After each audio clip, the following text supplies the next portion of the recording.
नमस्कार, Vicks English classes में आपका स्वागत है।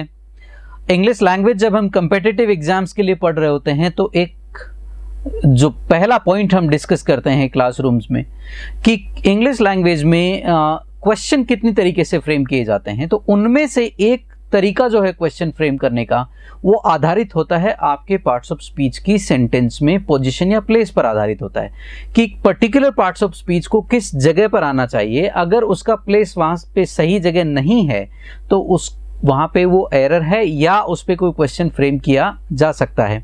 तो ऐसे ही हम आज देखने वाले हैं कि एडवर्ब की पोजीशन पे कितनी तरह के क्वेश्चंस बन सकते हैं या एडवर्ब की पोजीशन कहाँ कहाँ होती है, ताकि हम उसको आसानी से क्वेश्चन को गेज कर पाएं और उसका आंसर कर पाएं। तो हम देखते हैं कि जो एडवर्ब्स हैं उनकी पोजीशन हमें तीन जगह दिखाई देती हैं, बिगिनिंग, मिडल एंड एंड। तो beginning, middle and and position को समझने के लिए हम ये देखते हैं, सबसे पहले बिगिनिंग देखते हैं। जनरली किसी भी एडवर्ब को या किसी भी सेंटेंस को पूरे के पूरे को एम्फेसाइज करना होता है या ऐसी हमें एडवर्ब का प्रयोग करना होता है जो पूरे स्टेटमेंट को क्वालिफाई कर रही है, तो उसको हम बिगिनिंग में रख सकते हैं। जैसे फाइनली एक हम लेते हैं, they got him, they got him. तो यहां पर हमने देखा कि फाइनली हमने बिगिनिंग में रख दिया, दे गॉट हिम फाइनली। तो इस तरीके से भी हम इसको रख सकते हैं। तो यहाँ पे अल्टीमेटली हम ऐसी एडवर्ब का प्रयोग कर रहे हैं जो पूरे सेंटेंस को क्वालिफाई कर रही है। एक तो बिगिनिंग में इस तरीके से हम एडवर्ब्स का प्रयोग करते हैं। एक वो एडवर्ब्स होती हैं जो नेगेटिव सेंस देती हैं, और ये नेगेटिव सेंस देने वाली एडवर्ब्स जब सेंटेंस के बिगिनिंग में रखी जाती हैं तो थोड़ा सा खेल अलग हो जाता है। सेंटेंस में इन्वर्जन का प्रयोग होता है। अब ये इन्वर्जन क्या है? इन्वर्जन सिंपली हम ऐसा समझेंगे कि एचवी या एवी का, हेल्पिंग वर्ब का या ऑक्सिलरी वर्ब का सब्जेक्ट से पहले आ जाना इन्वर्जन कहलाता है। ये पूरी इंग्लिश लैंग्वेज में तीन जगह होता है, जैसा कि हम क्लासरूम में पढ़ते हैं। तो इन्वर्जन कैसे होता है? फॉर एग्जाम्पल मैं एक स्टेटमेंट ले रहा हूं, नेवर को मैं बिगिनिंग में रख रहा हूं, तो never have I seen such a fool, such a fool.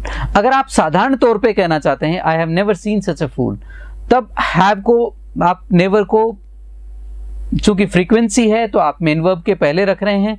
I have never scene, तो सीन के पहले आप रख रहे हैं। एक साधारण प्रोसेस है, बात पे आप जोर नहीं दे रहे, स्टेटमेंट को सीधे सीधे कह रहे हैं। लेकिन जब आप स्टेटमेंट पे जोर देते हैं, नेवर हैव आई सीन, तो यहाँ पे आप मैंने कभी नहीं देखा इतना बड़ा मूर्ख, तब आप बोलेंगे नेवर हैव आई सीन। तो यहाँ पे आप हैव का प्रयोग करते हैं सब्जेक्ट से पहले, आई से पहले। This is called inversion. ये दो तरह के आपके जब हम किसी भी एडवर्ब को बिगिनिंग में रखते हैं तो दो तरह की सिचुएशंस पैदा होती हैं।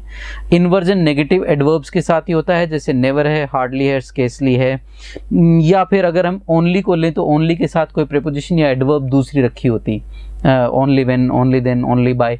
तो ऐसी परिस्थिति में भी इन्वर्जन हो जाता है। तो इस तरीके से आपका ये एक पार्ट है जिसमें हम एडवर्ब को बिगिनिंग में रखते हैं। तो क्या सिचुएशंस हमारे सामने बनती हैं। अगला आता है मिडिल पोजीशन। खासकर फ्रीक्वेंसी वाली, एफर्मेशन, नेगेशन वाली को हम मिडिल पोजीशन में रखते हैं। फॉर एग्जांपल, या फिर ऐसे स्टेटमेंट जिसमें कंपाउंड वर्ब नहीं होती, उसमें मेन वर्ब के ठीक पहले रख देते हैं। He often speaks to us.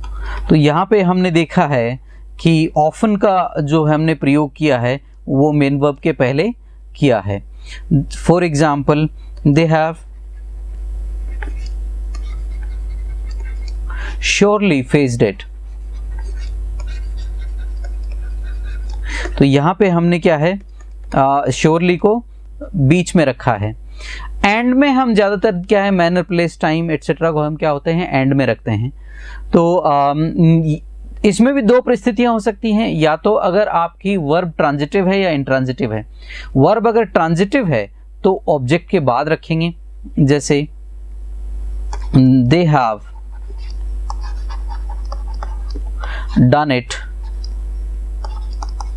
Smartly.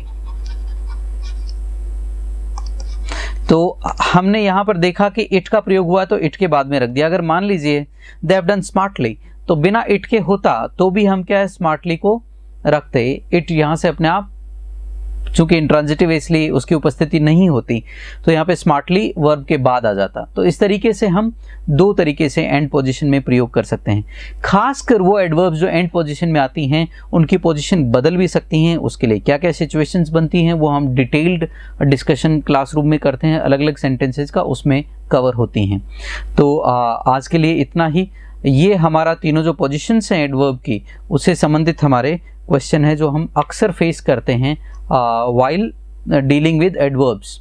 तो place of parts of speech is very important. जब भी आप पढ़ें तो इस एरिया पे जरूर फोकस करें। धन्यवाद।